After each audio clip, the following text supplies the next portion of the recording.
নমস্কার বন্ধুরা, মনিকার হেসেল থেকে তোমাদের সবাইকে স্বাগত। আশা করি তোমরা সকলেই খুব ভালো আছো, আমিও ভালো আছি। তো দেখো, আজকে চিংড়ি মাছ দিয়ে আর এখানে কুঁদুরি, কাঁকরোল, বেগুন, কুমড়ো, মুলো, বরবটি, মানে সব রকম সবজি দিয়ে একটা চচ্চড়ি করবো। তাই হচ্ছে আজকে আমার রেসিপি। তা তোমরা রেসিপিটা দেখতে থাকো, আশা করি ভালো লাগবে। তা চলো, দেখো এই যে চিংড়ি মাছ আর এখানে সবজি রয়েছে। এখানে কড়াই তেল বসিয়ে দিয়েছি, একটু পাঁচফোড়ন দিয়ে দেবো। আমি চচ্চড়িতে একটু পাঁচফোড়নই দিই, আর একটু কালো জিরে দিয়ে দেবো।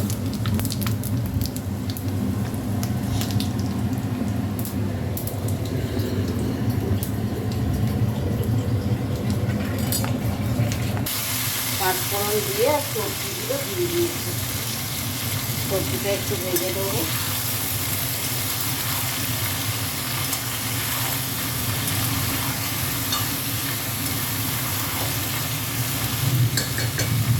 একটু ভাজা ভাজা হোক।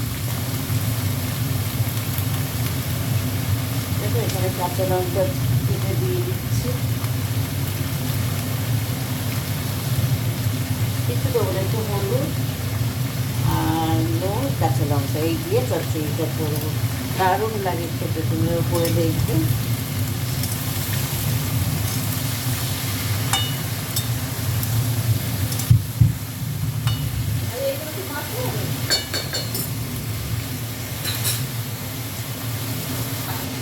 দেখো, এবার চিংড়ি মাছটা দিয়ে নাড়বো।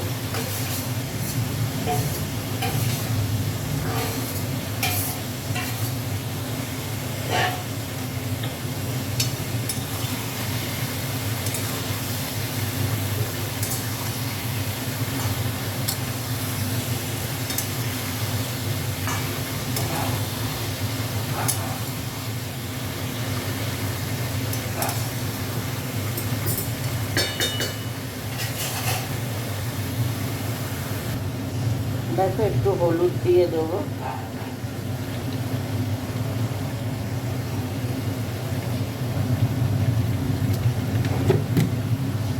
আর একটু নুন দিয়ে দেবো।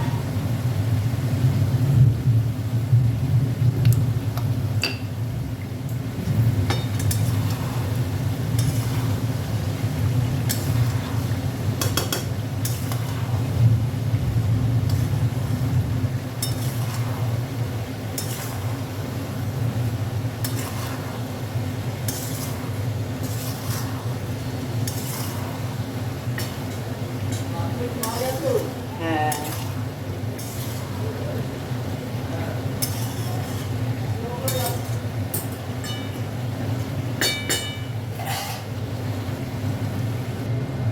দেখো সব গলে গেছে। একটু এবার চিনি দিয়ে দেবো।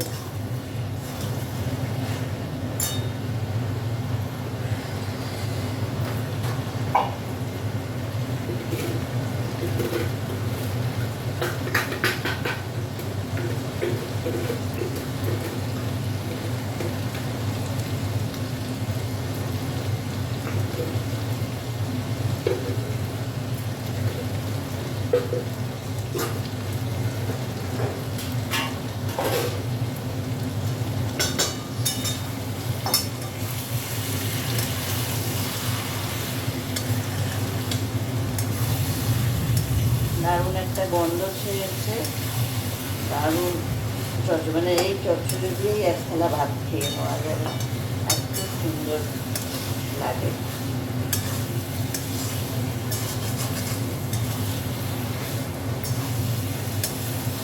দেখো, একটু জল দিইনি চচ্চড়িতে, এমনিই সেদ্ধ হয়ে গেছে সব। দেখো, হয়ে গেছে চচ্চড়িটা, আর করবো না, ওই ঘ্যাঁট হয়ে যাবে আর বেশি করবো। এইভাবেই লিখিয়ে দেবো।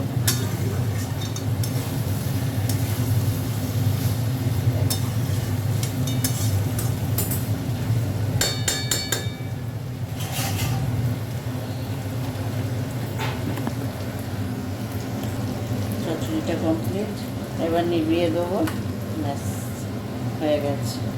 আর এই দিয়েই এক থালা ভাত খাওয়া হয়ে যাবে। তোমরাও এইভাবে বানিও, ভালো লাগবে। আর যারা এখনও সাবস্ক্রাইব করোনি তারা প্লিজ আমার চ্যানেলটিকে সাবস্ক্রাইব করে আমার পাশে থেকো। আর আজকের রেসিপিটা কেমন লাগলো কমেন্ট করো। চলো টাটা।